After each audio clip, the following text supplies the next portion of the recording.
তেল আছে যে বাতাসের কারণে আছে যে নিবু নিবু করে। এই এটারে কি বাতি বলে বাবা? জমদীপদান।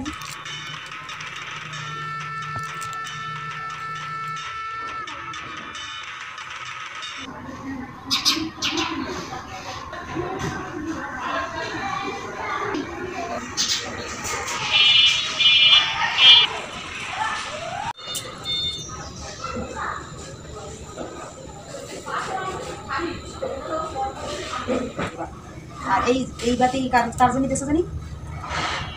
একটা সাইড থেকে আচ্ছা এটা ওই সাইডে নিয়ে রাখো। ওরে বাবা থাকি গরম। যে বাতিগুলো তেল শেষ হয়ে যাচ্ছে সেই বাতিগুলো তেল দিবা। হ্যাঁ, হ্যাপি দিওয়ালি বন্ধুরা। আমরা চলে এলাম প্রদীপ দিতে সব জায়গায়। আর দেখুন আজকে দিনটা না আবার কারেন্ট নেই, এই সময় কারেন্ট থাকতে হবে না। যাই হোক, কারেন্টের দরকার নেই, আমরা বাতি জ্বালাচ্ছি, প্রদীপ জ্বালাচ্ছি, কারেন্টের আর দরকার হবে না, তাই না? একটা লিয়ে আছে অনেক বাবা, এই দাও তেল দাও। তেল আছে যে বাতাসের কারণে আছে যে নিবু নিবু করে। এই এটারে কি বাতি বলে বাবা? জমদীপদান। জমদীপদান। হ্যাঁ, তো এখানে 12টা আছে, আরেকটা দিয়ে দাও, ঠিক আছে? ওখান থেকে আরেকটা দিয়ে সম্পূর্ণ করে দাও। হ্যাঁ, হয়নি, একা একা বানিয়েছি না, একা একা করেছি প্রদীপগুলো বিকেলবেলায়। এটা দে, এটা দে, তেল দে, তেল তেল দিকে যাচ্ছে।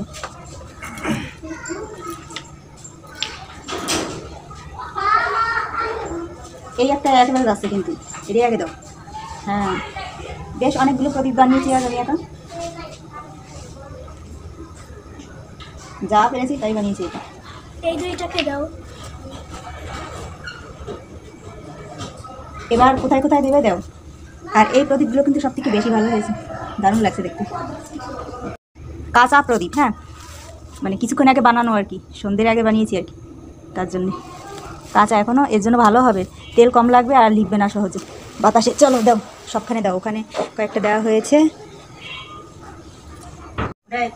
নিয়ে যাচ্ছে।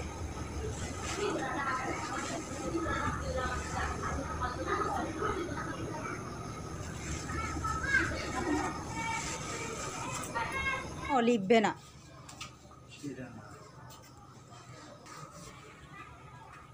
দেখাও দাও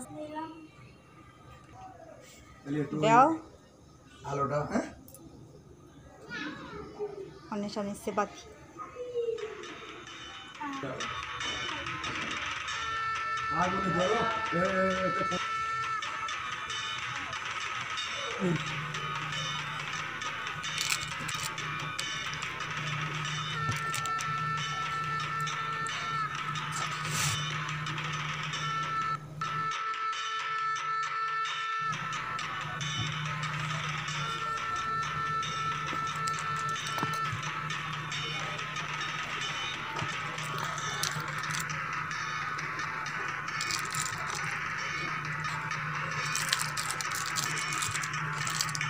মিষ্টিগুলো ঠিক করে দেয়নি, খুব সুন্দর লাগছে। এরকম যদি প্রতিদিন হতো না ভালো হতো না, প্রতিদিন একই রকম শুনতে খুব সুন্দর লাগছে।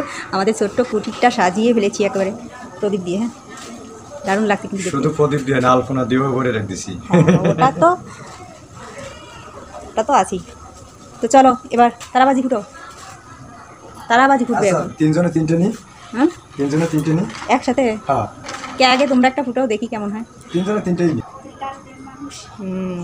তারাবাজি ঝলকানি হবে এবার। হ্যাঁ, দেখি কেমন ফুটে। রোদ্রে দেওয়ার দরকার ছিল রে, না রোদ্রে দিলে ভালো হয়। মোটা না, একটু গরম গরম না হলেই ধরবে না তো। সামনে ধরো। সামনে দাও। হ্যাঁ, এটা তেমন হয় না, এমনি নিচে করে ধরো। আগের মতো না, এটা আমরা ছোটোবেলায় ফুটেছি, এর থেকে ভালো সাদা আলো জ্বলতো, এটা তো হলুদ হলুদ। এইটাই এখন যা বাজারে, এইটাই তো। এটা সেই আগের মতো না, এই 2 নম্বর হয়ে গেছে। আগেরগুলো তো বেশ বড় বড় ছিল। বড়, এর থেকে লম্বা ছিল। হ্যাঁ, লম্বা এক ছিল। প্যাকেট নিত 10 টাকা, এক প্যাকেটের ভিতরে কয়টা তার তো মনে নেই সঠিক, 10 টাকা নিত। আর আলো হতো ভালো, এর থেকে বেশি ছড়াতো, মেজের কাঠির মতো এগুলো। কোথায় যাচ্ছ? কি ফুটবা? চকলেট বাজি? অন্বেষার বাবা এখন চকলেট বাজি ফুটবে, আর অন্বেষা এখন তেল দিচ্ছে। বাবা তোমার তো রেডি করলাম না। অন্বেষা এসে সন্ধেবেলা প্রাইভেট করে, হ্যাঁ, তো ওর আসতে দেরি হলো, সন্ধেবেলা এলো, তো তখন প্রদীপই জ্বালাবো নাকি ওকে রেডি করবো, তাই আর ওকে ভালো করে রেডি করা হয়নি, রেডি করতে হবে। আর আমরা না যাবো একটু, যাবো নাকি? হ্যাঁ, নিয়ে যাবে অন্বেষার বাবা, নিয়ে যাবে হচ্ছে পুজো দেখতে। হ্যাঁ, এখানে পুজো হচ্ছে, কালী পুজো, পুজো তো অনেক রাতে হয়, তবে আমরা একটু যাবো ঘুরতে, ঘুরে ফিরে চলে আসবো তাড়াতাড়ি আর কি, বেশি রাত করবো না। কালী পুজো তো অনেক রাতে হয়, তাই না? 12টা করে, মানে 3টে বাজবে। সারা রাত ধরে পুজো হয় আর কি, সারা রাত লাগে পুজো হতে। তার জন্য ওখানে থাকবো না, এমনি আর কি দেখে চলে আসবো, মাকে প্রণাম করে চলে আসবো। বাতিগুলো খুব সুন্দর লাগছে, চলো ফুটাও, চকলেট বোম ফুটবে, বোম নাকি বাজি সরিয়ে যায়, বাজিগুলো বেশি সুবিধার না আর কি, ঠিক আছে, কেমন একটা বকে গেছে।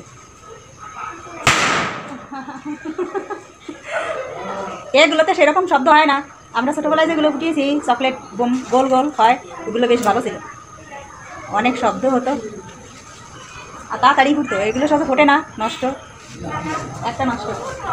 তো এবার আমরা একটু প্রসাদ খাবো, প্রসাদ খেয়ে তারপরে যাবো পুজো দেখতে, না ঠাকুর দেখতে যাবো। ভয় পেয়ে গেছি। এই হলো আমার বাবা, পৃথিবীর সবচেয়ে ভীতু মানুষ। এই বলে না। নিজে তো ভয় পাচ্ছে, ভাড়াটিয়াদেরও ভয় দেখাচ্ছে। বাবা হাত মুখ ধোয়া আছে তো তোমার? Yes. তো চলো তোমায় রেডি করে দিই। তো বন্ধুরা দেখাচ্ছে আবার নতুন ভিডিও নিয়ে, আজকের ভিডিওটা এখানেই শেষ করছি। Tata, tata. শুভ দীপাবলি সবাইকে। সবাইকে শুভ দীপাবলি। সবাইকে শুভ দীপাবলি।